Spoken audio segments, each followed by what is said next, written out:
Hello. This is Dave Begg. He's chairman of something called the UK Commission for Integrated Transport, and he reckons there are too many cars on the roads. I can see what he means. Here we are, 40 miles from London, the biggest city in Europe, and it's packed solid. Unfortunately, however, it's been a bad year for Dave and his mates. The government abandoned its 10-year plan to get us all on the bus, one of the train operators lost its licence, and the car industry, that went berserk. Put simply, 2003 has been the best, most exciting year for new cars in the history of the automobile.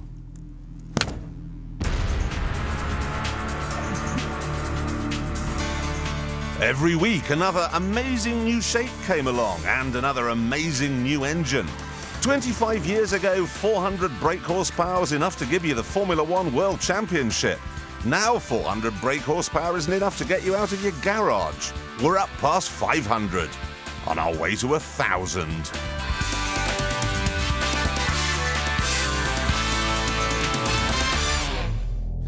So, my mission this year is simple but hugely good fun. I've got to find the most fun car from the most fun year in the history of motoring.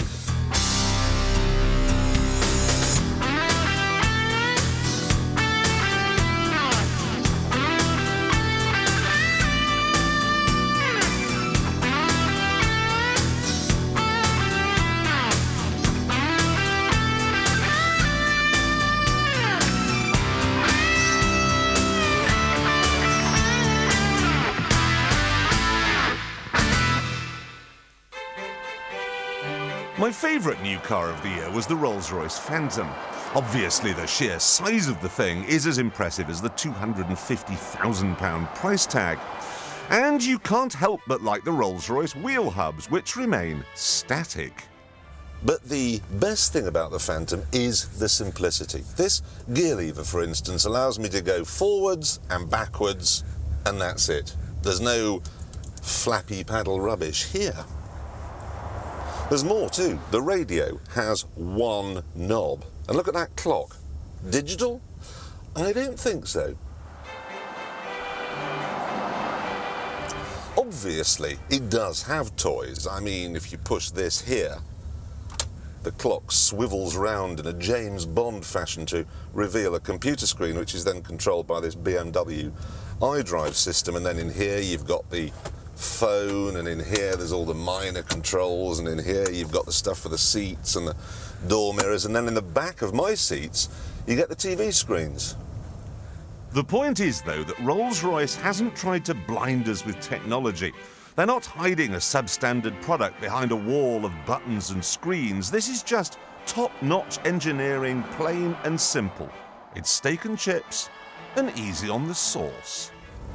It's pretty fast too, with a 6.7 litre V12 engine. It'll do 0 to 60 in 5.7 seconds.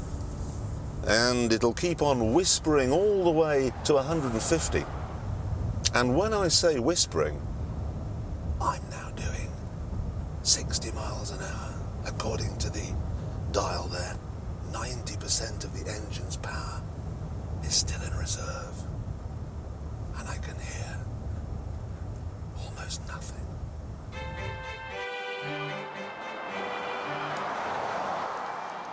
But though this may very well be one of the best cars ever made, and it's certainly my favourite from 2003, it certainly doesn't cut the mustard on this video. The Phantom may be wonderful for driving to the test track, but once you get here, it falls to pieces.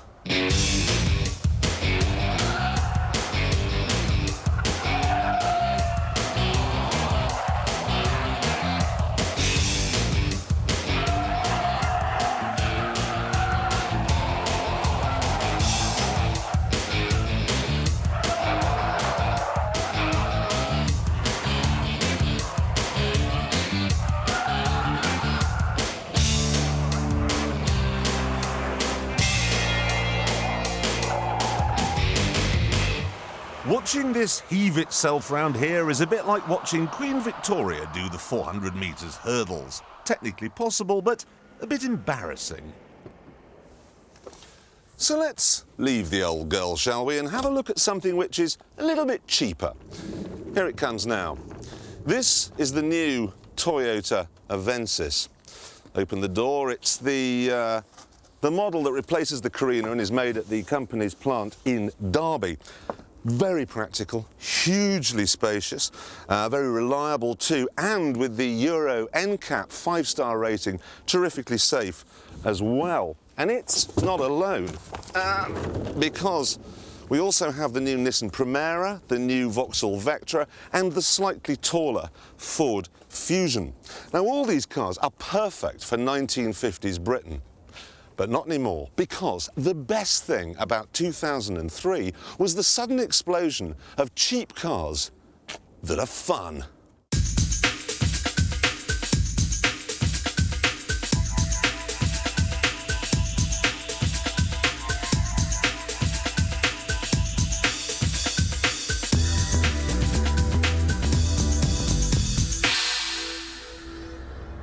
The first to go from this list is the Beetle. It's a Golf in a Hitler suit.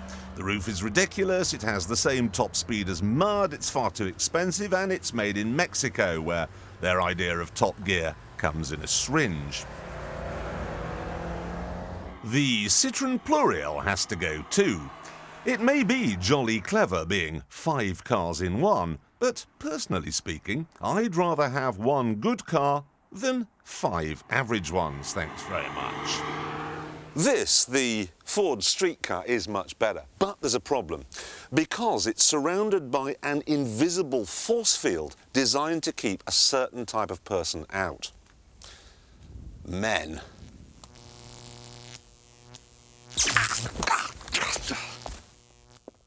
In order to drive this car, you have to be a girl. I'm told it has sharp handling and zingy performance. I'm told it rides well and that the roof is easy to fold.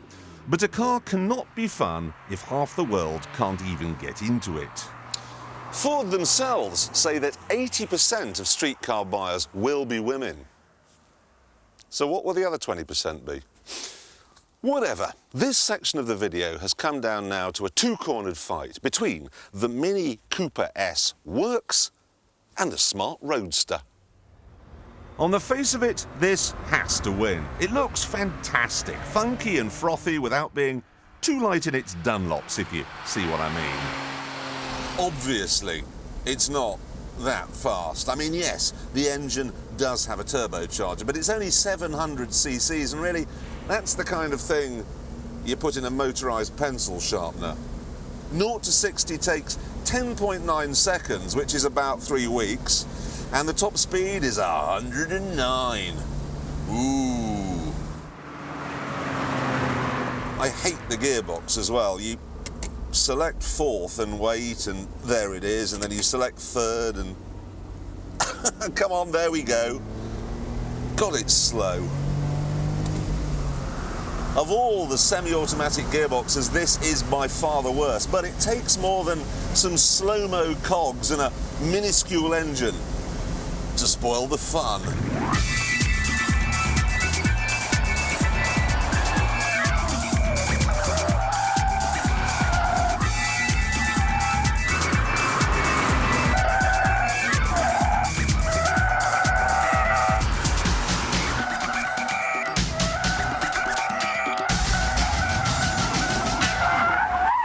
It's just such a very well balanced car. It feels absolutely alive. Flick it in one way, flick it round the other. Feel that grip's fantastic. You do have to be a little bit wary of the fact that it is mid-engine, you know, like a Ferrari. And then if you're not quick, it will bite your hand off.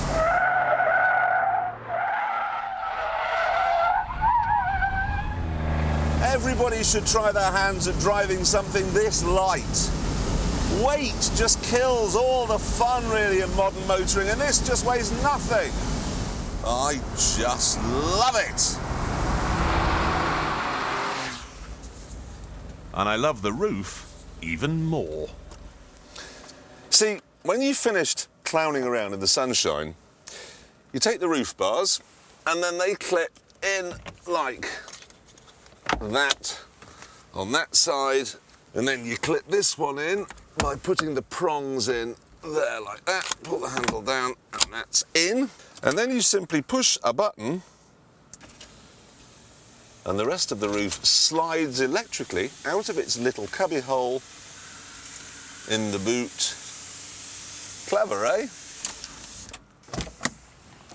At £14,000, the Smart is far from being cheap, but it is fun.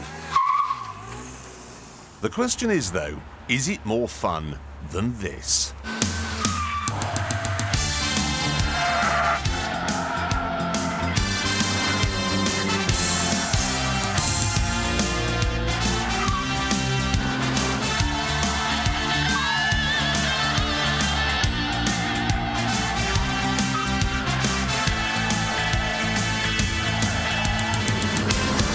I've always loved the Mini, the old Cooper particularly, but this new one, I love it even more. I know it's as English as a Bratwurst, but it's this interior ambience, the big speedometer, the funky switches and pedals that are perfectly arranged to do heel and toe gear changes. Absolutely brilliant. Woo! Now, there are lots of tuning kits available for the new Mini. I've driven the Hartger version, fantastic, but this one is from Cooper themselves, and it has the full backing and support from BMW. 0 to 60 takes 6.7 seconds. The top speed is 140, and best of all, you can feel the extra power. You can revel in the extra grunt. And you can bathe in the noise. The thing is, though, does this extra power and oomph upset the standard chassis? Let's turn the traction control off, shall we? And find out. Okay, medium speed, I've just got a very neutral feel. Still got that bounce that you get in the standard Cooper that you used to get in the old Mini as well. Very, very solid under braking, bit of understeer through a steady corner like that. And now full power going out. And do you know something amazing? There's absolutely no torque steer. None at all. 200 brake horsepower through the front wheels, and they're coping easily. Just as much fun as a normal Mini. But with all this extra power, what more could you possibly want? The only drawback is the price. It's £3,000 more than the Cooper S, making it nearly 18 grand. It's worth it, though. All the other cars we looked at in this section can put the wind in your hair, but the Mini will put the biggest smile on your face.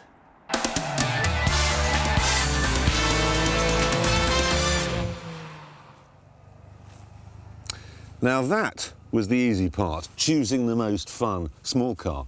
But there are 6 more categories to go, starting with the most fun road car that you can use on a track. These are the contenders: the Vauxhall VX 220 Turbo, the TVR T350C, and the Lotus Elise. For years, this sector of the market has been dominated by the Elise, and rightly so. It's as well furnished as a sauna, which makes it light and nimble. It's wonderful. But now, there's a new version.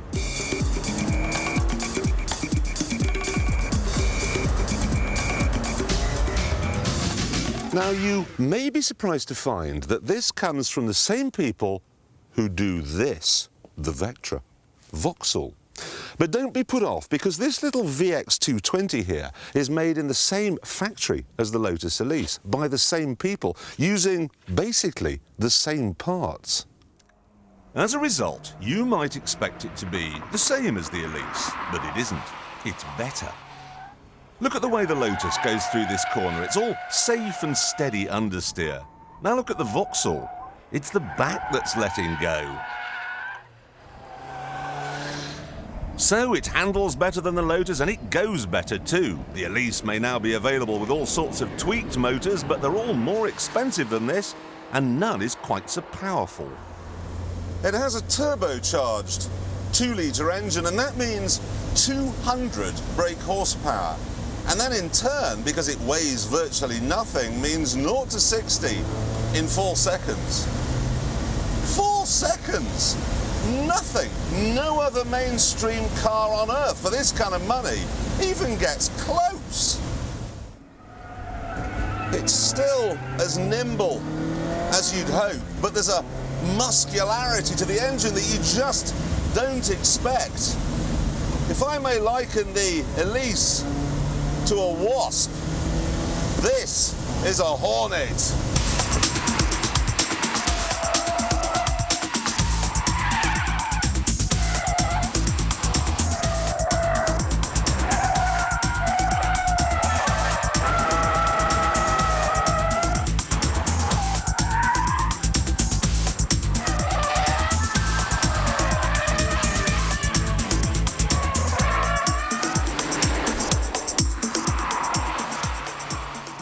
It's an epic track day car, but it works well on an everyday basis as well. And it's a convertible, and the word Vauxhall doesn't appear on it anywhere. This is wonderful, but I wonder, is it a bit of a lightweight compared to my next contender?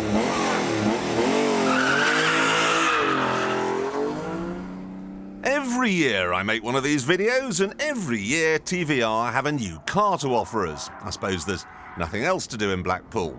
This year it's the new T350C, but since that makes it sound like a toaster, I shall call it the Valhalla.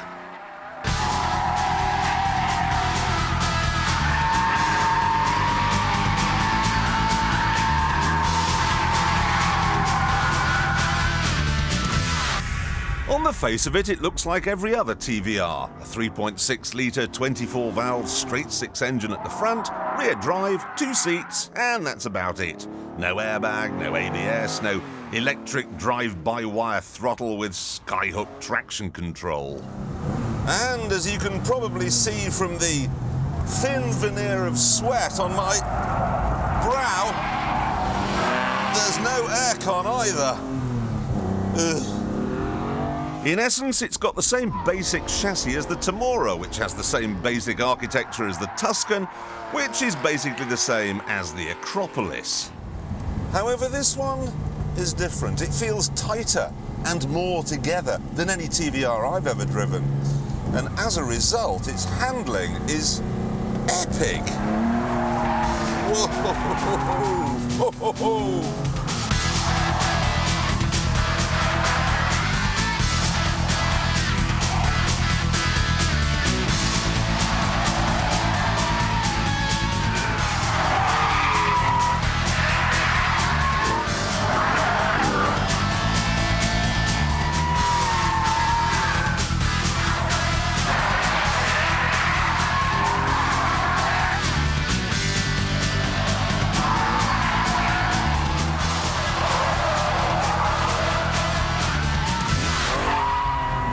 Get a whiff of understeer to let you know that you're annoying it, and then a great gob of oversteer when you overstep the mark.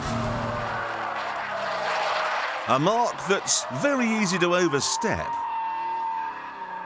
But when you spin, you just keep the hammer down and all is well with the world again. Sorry. But of course, the best thing about this TVR is the same thing that makes all TVRs so wonderful. The noise. In a shouting competition, TVRs have always been way out in front. I miss the old V8s with the soundtrack of America that you used to get, but these racing straight sixes can still do a pretty good Tom Jones impersonation. It's a nice little group, this, and I must single out the Valhalla here. It's easily the best TVR I've ever driven. But sometimes it can just be a little bit scary. And that's where the VX220 comes in, because this manages to be fun without being frightening. It creates a grin so enormous it splits your face clean in half. This is my winner.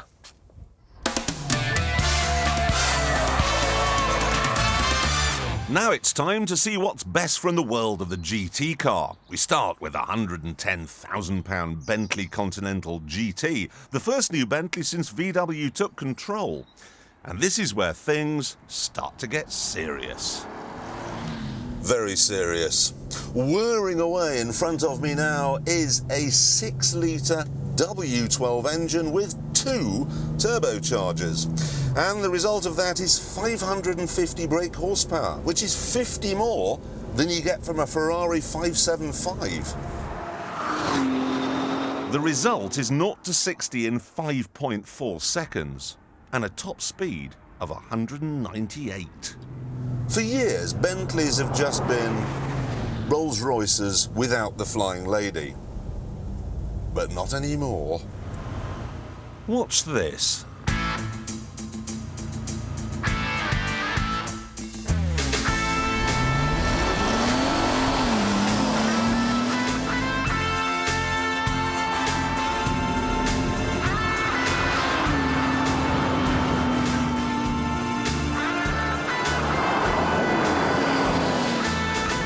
Have you ever seen a Rolls-Royce look as small as that? Westminster Abbey never stood a chance. Not against this. Bentley then seems to have gone back to its roots. You have to remember that back in the 20s, they were the Ferrari of their day. This heavyweight, supercharged blower Bentley, for instance, could do 110 miles an hour. Ettore Bugatti described it as the fastest lorry in the world.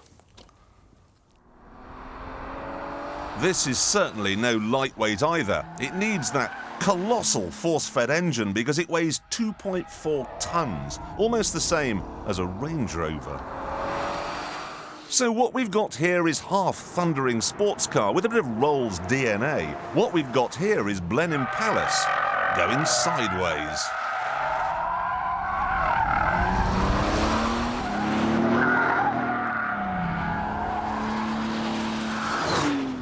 Just look at this interior. Quite a few of the knobs and dials have come from the Volkswagen Phaeton, along with quite a lot of the engineering, like the engine, for instance, and the four-wheel drive system, and bits of the floor. But despite that, there's a sense of absolute luxury in here. And absolute togetherness. The four-wheel drive system means it's not at all gung-ho. It feels quiet and civilised and grown up, and as a result, it's all a bit underwhelming. Not as special as you might imagine for £110,000. The Continental has had quite a lot of stick in the specialist motoring press, and I think I know why. It's because we can all remember the Enage. It's still being made, that huge battleship of a thing, making smoke and shredding its tyres. Thing is, though, that was a bad car that was exciting. This is a good car that isn't.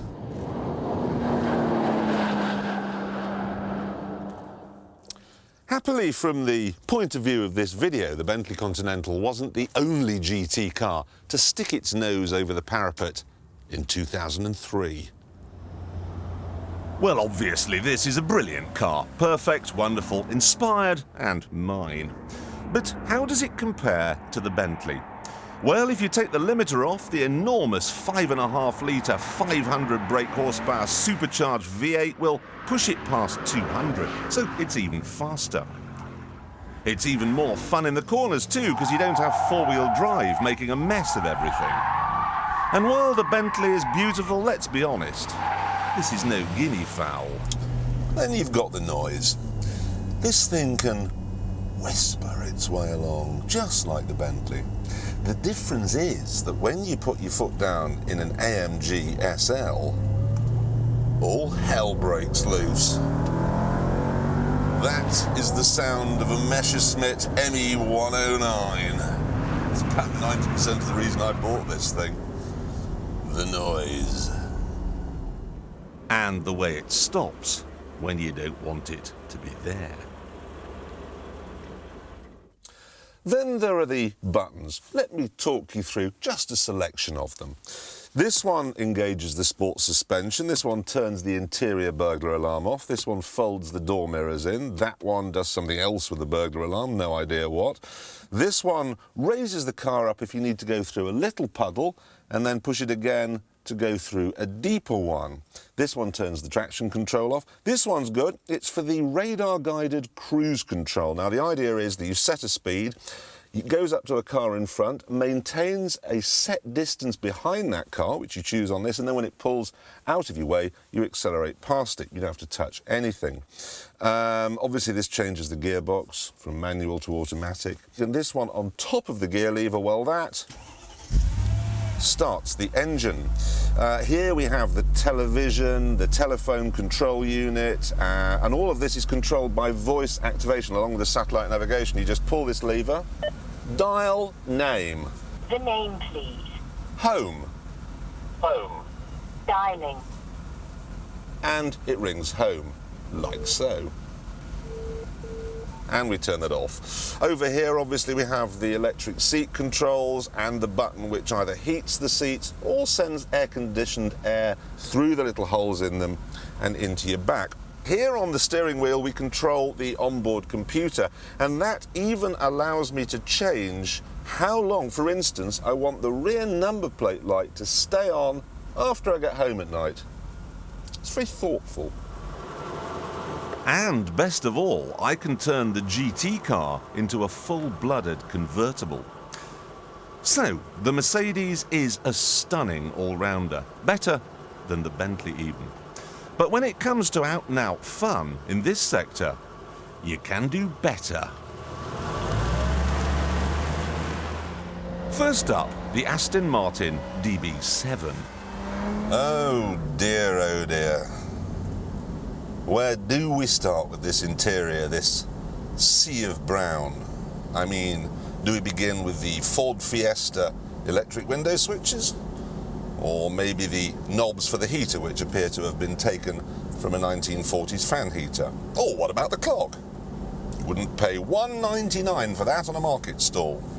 Then there's the satellite navigation system, which is the most complicated sat-nav system in the world, and the wrongest. Always wants to take you to Bedford. Even if you want to go to Manchester, it wants to go to Bedford. That's all it knows. You want to go somewhere? Sure, I'll take you to Bedford. And you need to be careful not to inadvertently press the button which disengages the traction control, because the light warning you that you've done that is here, just behind the steering wheel, where you can't see it. And what about the space? Or rather, what about the lack of space? There isn't any. Look, no headroom, have to drive like a hunchback. Seats are too high because the computer that controls the engine is underneath them. This is all too close, that's too close. Speaking of which, watch this. Close the center console, and the ashtray opens. Ugh. I mean, it is hopeless. Hopeless. But then this is a 10-year-old car on a 30-year-old XJS chassis. Except it isn't. What it is the new GT, the last of the DB7s. So it has the 435 brake horsepower 6-litre V12, the new 6-speed box, and a top speed of 185. Underneath, they've fiddled with the bushes and altered the springs, and God, I wish they'd done it earlier, because this is the car the DB7 always should have been. Think of it then as the best of both worlds. An old house with the character, but with modern plumbing. And while you're thinking about that, I'll open the taps a little bit. The extraordinary thing about this car is that because it's soft and full of leather, you don't expect it to be any good at all when the going gets smoky. But it is. It's all grown up, but unlike the Bentley, it will pull on its dancing shoes.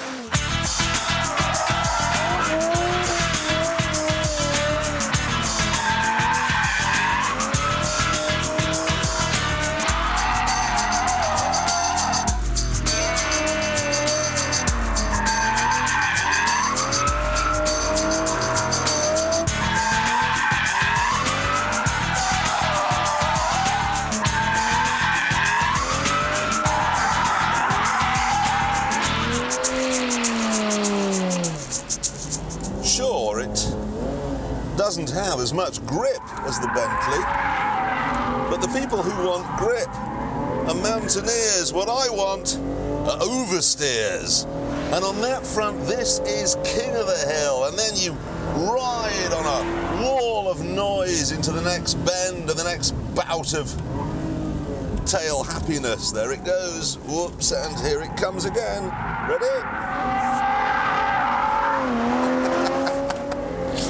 So when you drive this sort of car, you understand what people are on about when they talk about steering with the throttle, because you don't really need the wheel at all. You just sort of use that to get you into the corner and then press the loud pedal to sort of make the tail slide more or less. It's like a constantly happy dog, endlessly wagging its tail.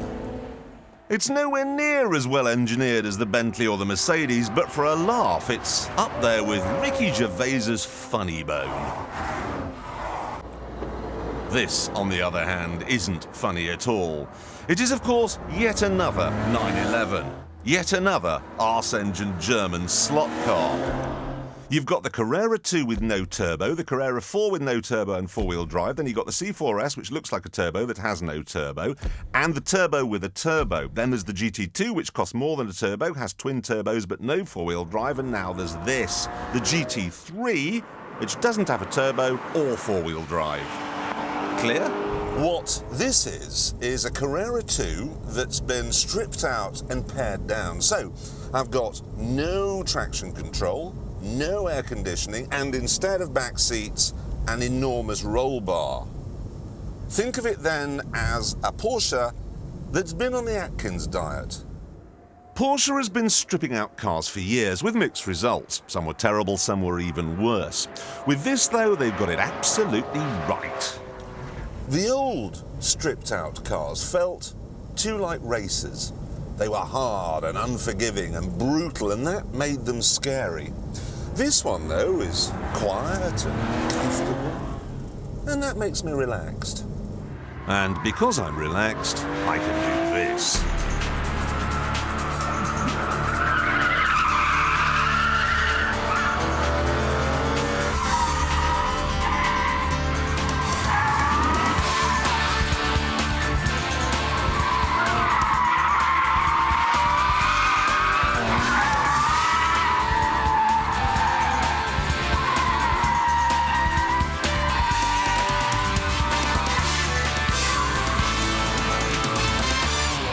In the past, you had to ask yourself a question before going mad with a 911. Do you feel lucky, punk? Well, do you? Not anymore, though. Even I'm happy to take it to the limit, and sometimes a little bit beyond. Oh, this has to be one of the best chassis I have ever experienced. And the brakes are unbelievable. I thought the turbo was as good as 911s were ever going to get. But this doesn't have the lag that you get with the turbo, and it doesn't have the understeer that the four-wheel drive system gives you. This is just, well, it's amazing. You've got the engine pressing down on the back, giving you tons of traction, which you can brake easily with a bit of power. If you like 911s, you're going to love this. And if you don't like 911s, you're going to be amazed. I've never liked 911s, mainly because of their reputation. It was like going out for a drink with a murderer. Maybe a nice chap, but who knows, at any moment he may lean over and stab you in the forehead. And that's why I liked the turbo, because it was manacled with a four-wheel drive system. It was a nice chap and it wasn't going to kill you. Perfect. But this, the manacles are off, and I still like it. I still don't think it's going to kill me. This is properly amazing, properly good. And here's yet another German car, the Lamborghini Gallardo. And don't write in, Lambo's owned by Audi now.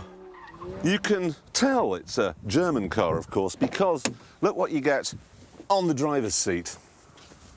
A towel.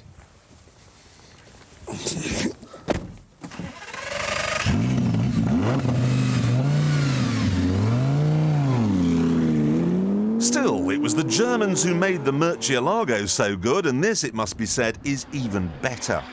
What you get for your £125,000 is a car roughly the size of a Ferrari 360. But whereas the Ferrari has to make do with a poxy V8, this wades into battle with a 5-litre V10. With 500 brake horsepower and a top speed of 190, it's faster than the Ferrari too. And whereas the Ferrari powers just the rear wheels, this drives all four, which is ideal on a day like today. It's better than the 360 in the Benz too. That's awfully twitchy when you get near the limit, whereas this feels more solid, more planted, more controllable. Don't think, however, it's a clean sweep for the Lamborghini. You see, when you step into a Ferrari, there's a huge sense of occasion. It's like being invited round by the Queen to the palace. In this, it's like being invited round by your best mate to his house. It's like stepping into an Audi. Oh, I know they fitted this open gate gear lever arrangement, but they're not fooling anyone. I know where that stereo came from, and that air conditioning control panel, and the trip computer. And what's more, at 125,000, it's 25,000 more than a 360. But of course, we're not bothered about value for money here, or interior trim, or how much grip you've got. What we want to know is, how much fun can you have with it?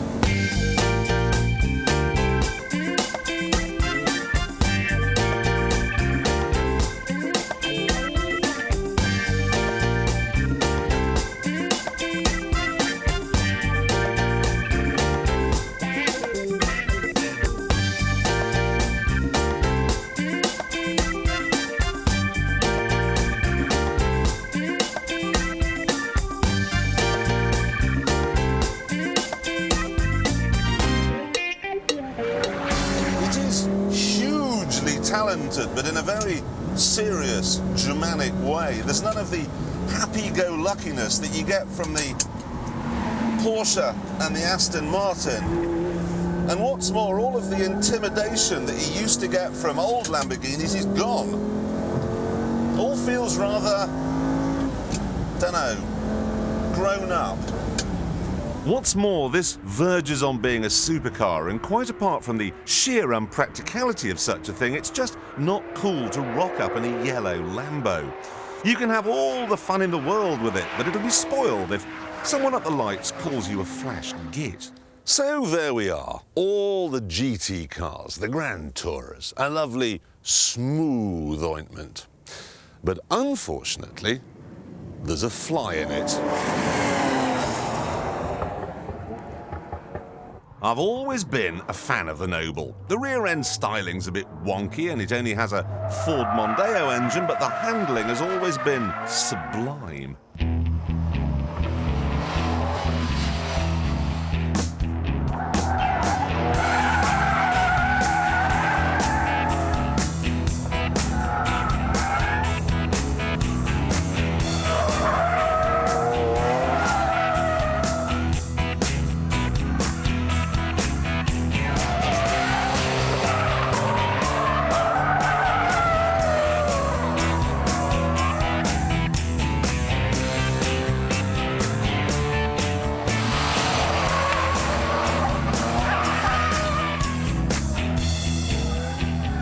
The old 2.5-litre model never really understood the word understeer.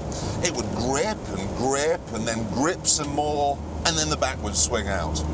It really wasn't a car for the front-wheel drive generation.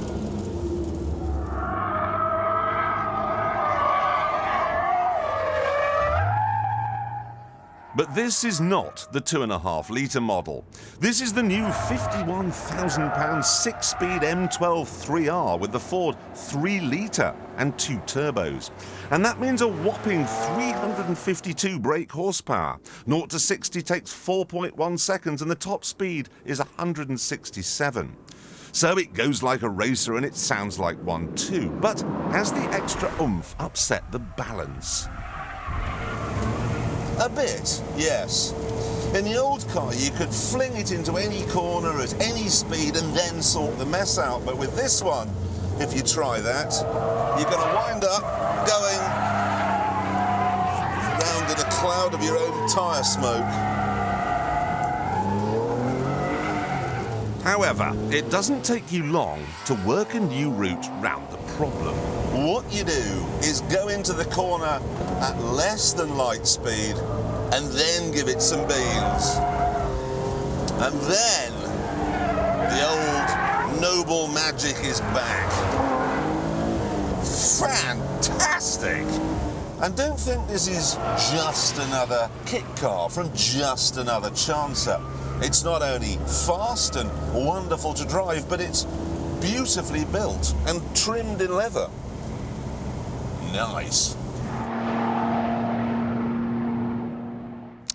There's a big chunk of me, most of my torso and some of my left leg, that wants to make this the best GT car here.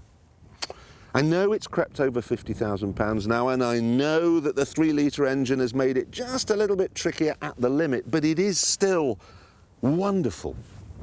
The trouble is, it's not quite as wonderful as the Porsche and the Aston Martin. These then are the two winners. But deciding which one takes the ultimate crown is hard. In a straight line, the Porsche is faster. I don't care though. The Porsche may be wonderful, but it suffers from the Lambo syndrome of being too flash. The Aston just isn't. It manages to be up there without being a stripped-out racer. It's an animal in a butler suit. And that's just another reason why it's my winner.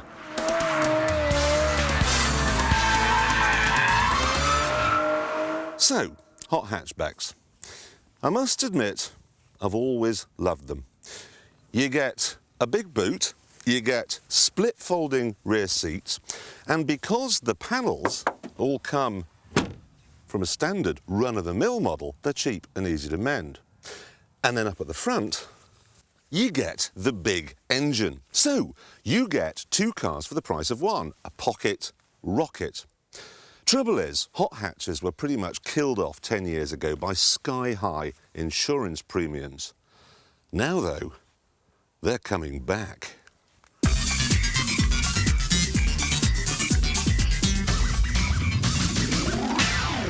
Let's start with the Ford Focus RS. Its 2-litre turbo motor develops 212 brake horsepower, so they've fitted a clever front diff to put that power on the road. Then there's the Golf R32.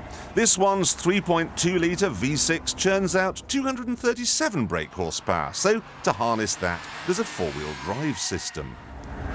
Now we have the Alfa 147 GTA with a massive 250 brake horsepower. So what puts that on the road? Four-wheel drive? Clever diff?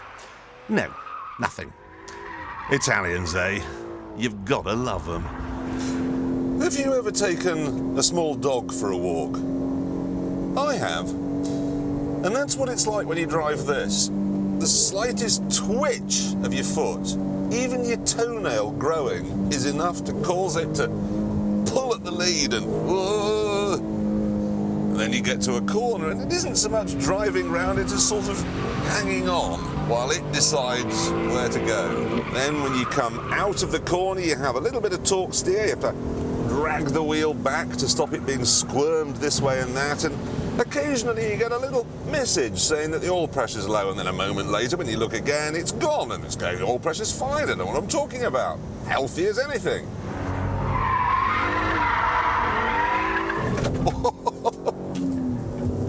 I didn't do that. It just suddenly decided to go right. I don't know why they bother fitting a wheel. The Alfa then is the third child. A bit mad, in a bid to be noticed. The Ford is fast, be in no doubt, and it has grip beyond the ken of mortal man. On a track, it's miles faster than even a Subaru or an Evo. But on a normal road, the torque steer verges on being dangerous, so, see you, Gary. The Golf has even more power, and in a straight line at least, is even faster than the Ford. Has four-wheel drive too, and is very sensible, very adult. So, with the Essex boy gone, we're left with a choice of Golf or Alfa.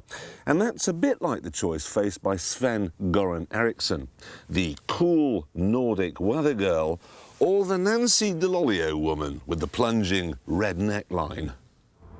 The Alfa is a ludicrous car. The traction control must be the most overworked electronic device since they allowed calculators in school exams.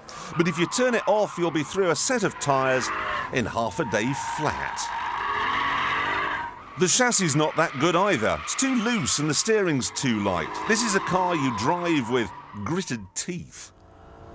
However, despite all the pitfalls and all the problems, this is the one I'd have. Immense power, wonderful looks, great performance, and as a result, the most fun you can have in a hatch.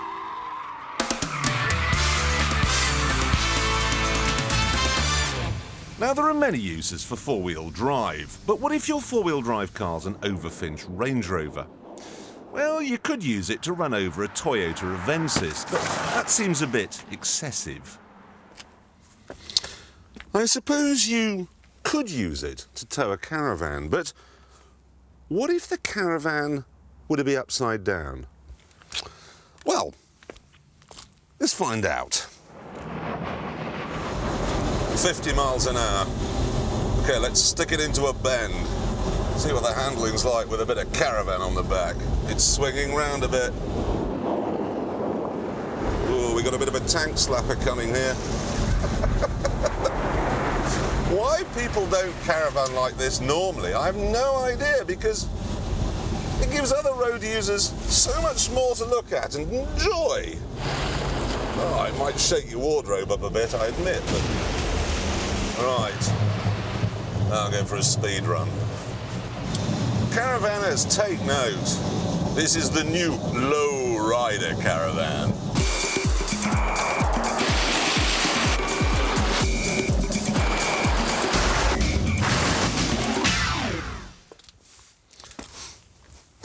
So, yet another use for four-wheel drive. And, I haven't finished yet.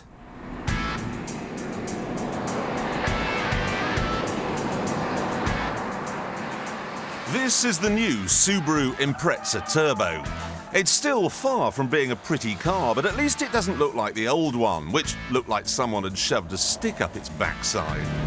It's the same basic recipe as before, an adaptable four-wheel drive and a turbocharged intercooled 2-litre engine. But now it's all rather more beefy. And this isn't the standard car. This is the ProDrive STI version, which costs £3,000 more. For that, you get a radically uprated engine to give 305 brake horsepower, front and rear short-track differentials, better cooling, and better high-speed stability. It's still an understeery little so-and-so, but with a bit of effort and a small Scandinavian flick, like so,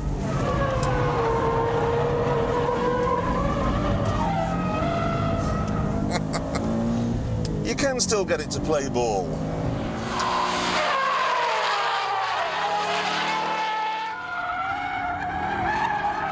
So, the Subaru has been hardened up, and as a result, it's met its deadly Mitsubishi rival, coming the other way.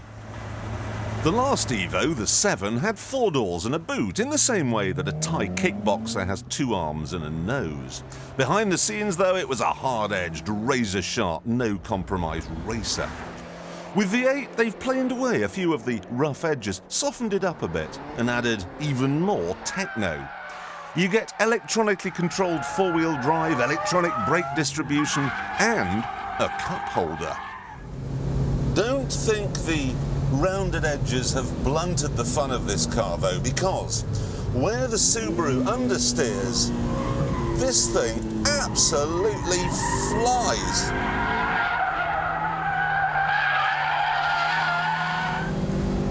thing you have to remember about an Evo, though, is that to get the best out of it, you have to go beyond the line where bravery becomes insanity.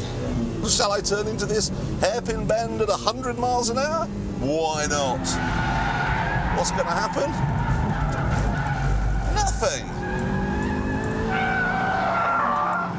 It's a bit like the Aston Martin in that respect. I mean, obviously it's not as luxurious. It's like sitting in a bin liner, in fact. But what I'm trying to say is no matter how sideways you get this car, and you can get it very sideways indeed,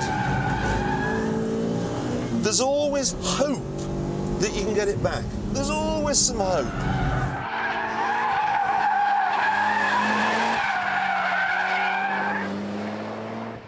Choosing between a Subaru and an Evo has never been easy, but it became even harder in 2003 because they were joined by a third contender.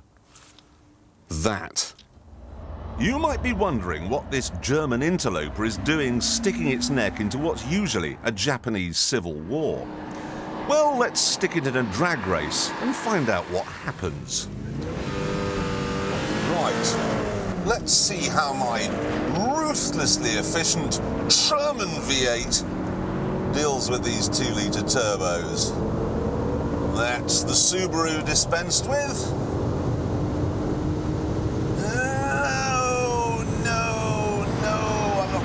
The Mitsubishi, damn it.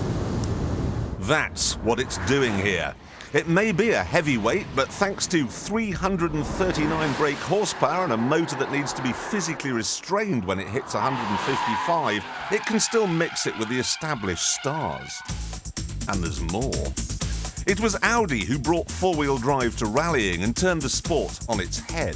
The only reason cars like the Impreza and Evo exist is because of Audi. So don't be fooled, Grandad knows a thing or two about grip and go.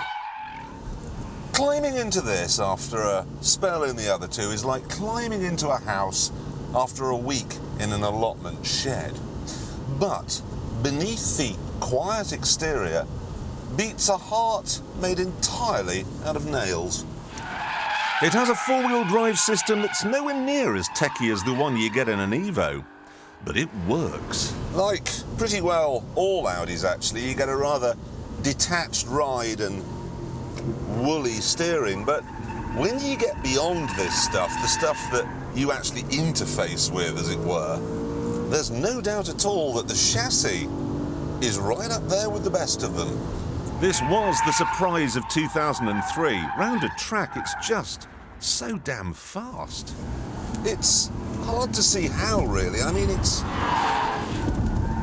so refined that you have no real sense as you thunder along that you're ripping the tarmac to pieces and hoovering up small children. Think of it as a rugby player in ballet shoes.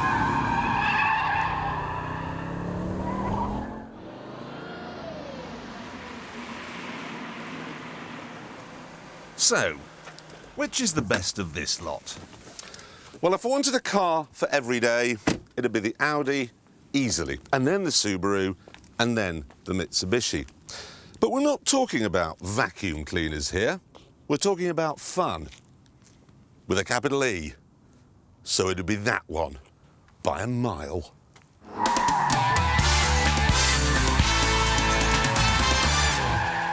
Now, speaking as someone who once sold a Volkswagen Scirocco to buy an Alfa Romeo GTV and then sold that to buy a Honda CRX, it's obvious that I like coupes. Yeah, sure, I know that you pay more money and get less space, but if you've got your common sense hat on, turn this off, go do some knitting. The fact is that in a world of screeching tyres, coupes look good. And that's good enough. This is the Chrysler Crossfire. It's basically a German Mercedes SLK that's been covered in a body that was designed by a Brit. A car America can be proud of then. The automatic version is terrible, the manual is better, but in this company, on this video, it's not good enough. So what about the Nissan 350Z, which is better looking? But I hated it on the road. It was too heavy and too tiring. Mind you, while we're on the subject of cars I hated, let's diverge a bit from the coupe theme and look at the BMW Z4.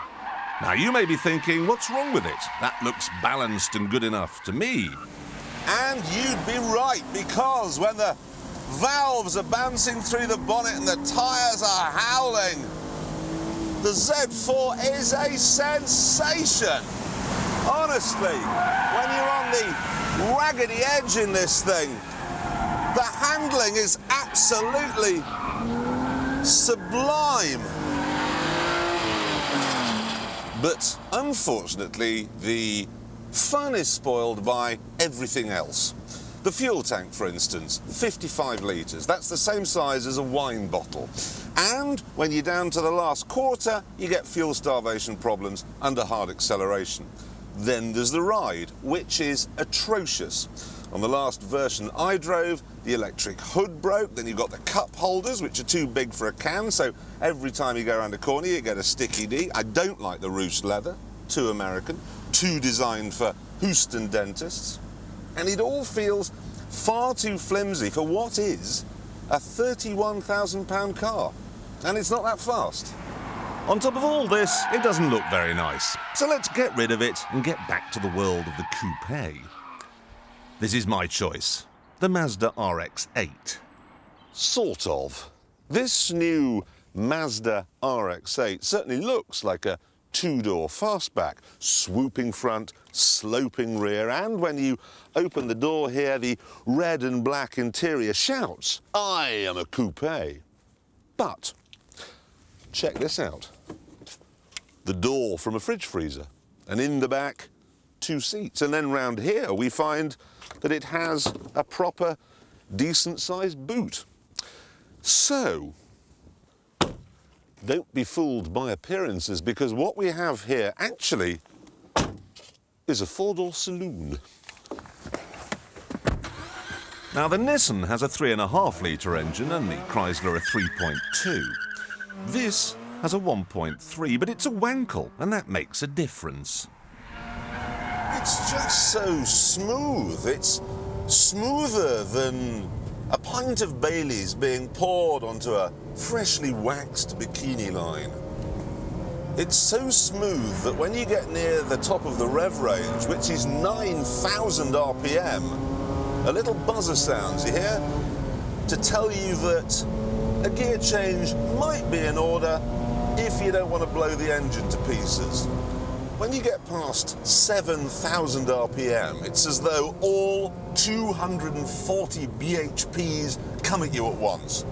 The thing just explodes forward. There's a nothing now, nothing, 5.5, up to 6, 6.5. Now we're starting to go. Now we're really, really starting to go. 112, 113, 115, into the power zone. It's rocketing up, 125, 140. That's quick. Let's see how it handles. Understeer there on a slow-speed corner, translating nicely to oversteer.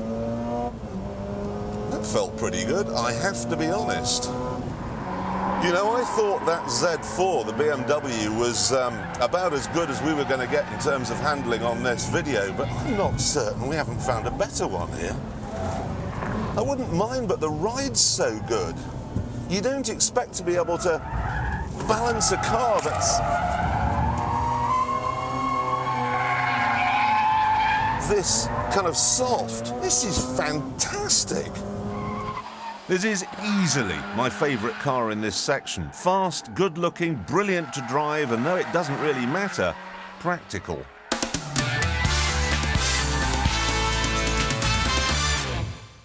And that means there's only one category left: the supercar.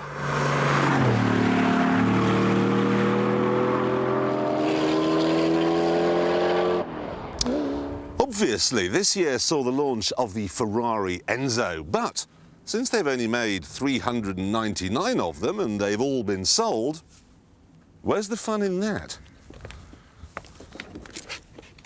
Happily, you can have one of these.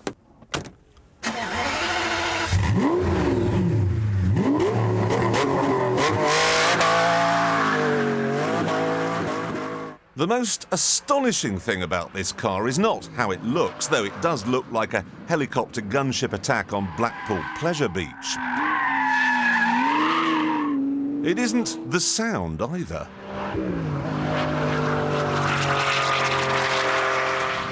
And nor is it the fact that if you buy one of these things, you get a free membership of the RAC worth £75. And nor is it the handling. Of all the cars I've driven in this video, the easiest to drive fast is the Mazda RX-8, then the BMW Z4, and then this, which is incredible, that a big, powerful, startling car like this becomes a puppy dog when things go hypersonic.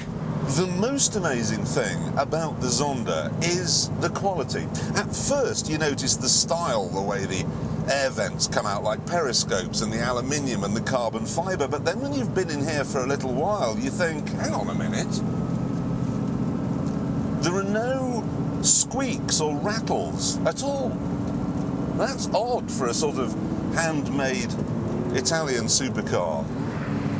And it's especially odd because it doesn't squeak or rattle even if you do this. Traction control off, little bit of lock, and here we go.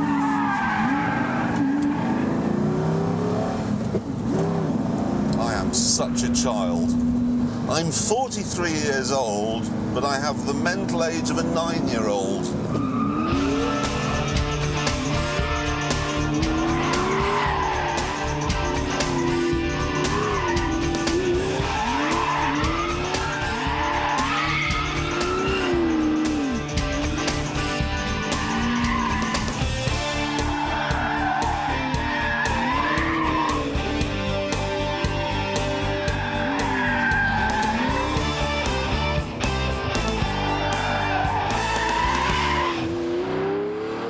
So it dances like Darcy Bustle. But what makes it go? Well, there you are, a 7.3-litre AMG Mercedes power plant with 555 brake horsepower. All jolly lovely, but what I want to know at this point is how the Zonda compares to that. The Koenigsegg. This makes do with a 4.6-litre V8, which started out in life as a Ford racing block. But it was then tuned in Italy and Sweden to produce 655 brake horsepower. When I first drove this car, it was heavy and difficult and recalcitrant. It was a bit of a pig, but since then it's been absolutely transformed. Now the brakes are sharp, the turning's unbelievable, you got no understeer to worry about. And what's more, the back's just not coming round. I'm not being a wetty about this. I'm driving round our course exactly the same speed as I've driven, well, faster than I've driven in any other car. But it's just gripping and gripping.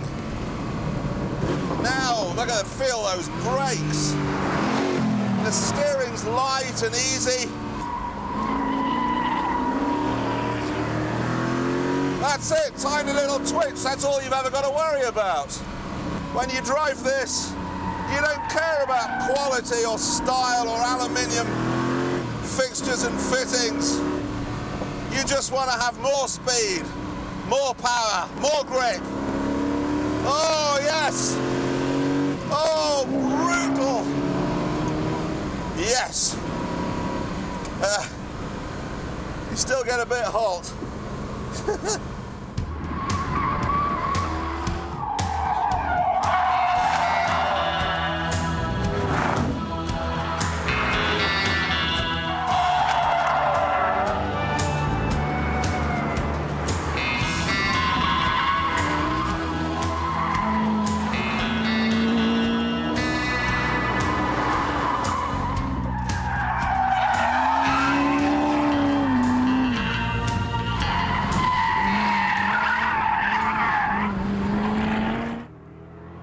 This is my new favourite supercar. It's what the game is all about. Raw, undiluted excitement.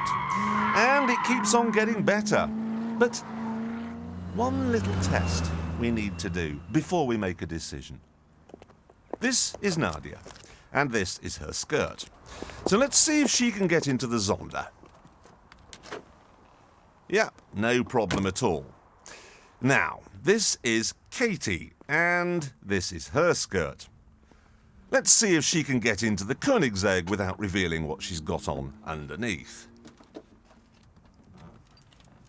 Oh dear. So it has to be the Swede on this front as well. It wins on just about every front, actually.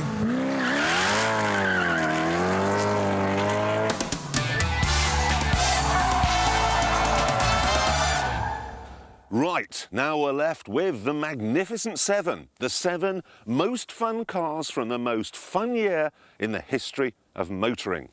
And now, we got to find a winner. Well, it's not the Koenigsegg. The fact of the matter is that, like all supercars, its nose is too low to the ground, it's too wide, and there's too much power. And that makes it too intimidating. I love a supercar, but they're not really built for the real world. The BO 427 and the Scottish Highlands. They're actually built for Rod Stewart. Pity. It's not the Aston either. It's a great car, and for monstrous power slides, you can't do better.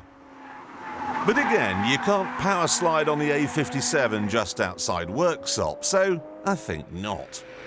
Obviously, it isn't the Alfa either. Its alphaness doesn't compensate for its rubbishness. And nor is it the Mazda, no matter how easy it is to pull with it. It's hard to make a case for dismissing the Mini. It's strong and good and fun at everything, but it can't win this. The most fun car of the year cannot be a Mini, no matter how many horsepowers they've squeezed out of its South American engine. So we now have 2 left, the VX 220 and the Evo 8, and one of them has to go. Prepare yourself for a shock. Because it's that one.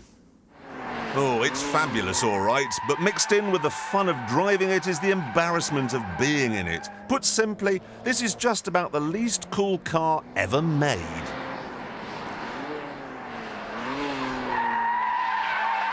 And so, amazingly, that leaves us with the Vauxhall VX220. But think about it, what more could you possibly want? A smile on your face, the wind in your hair, and you look where you're going, out of the side window.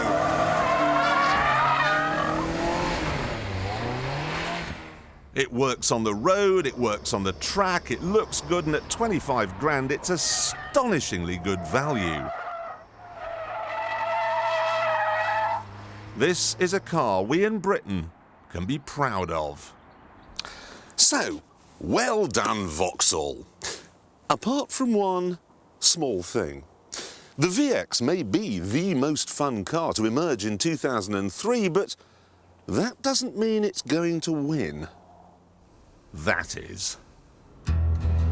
This is the Carver. Made in Holland, it costs £22,000, which is a lot, especially as you don't even get 4 wheels.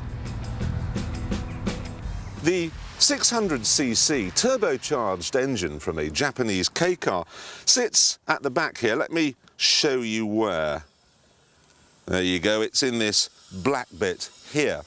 Now the tricky bit was getting the hydraulics that control the body and the gear linkage and even the heater to connect up even when it's all cranked over like that. Thing is though, there's no doubt about it, it does work.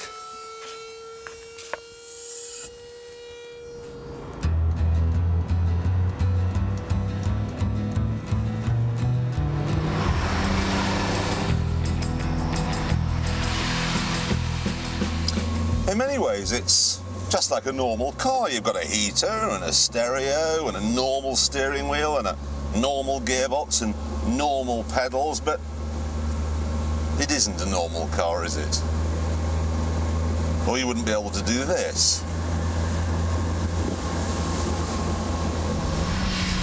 And you can't do this either.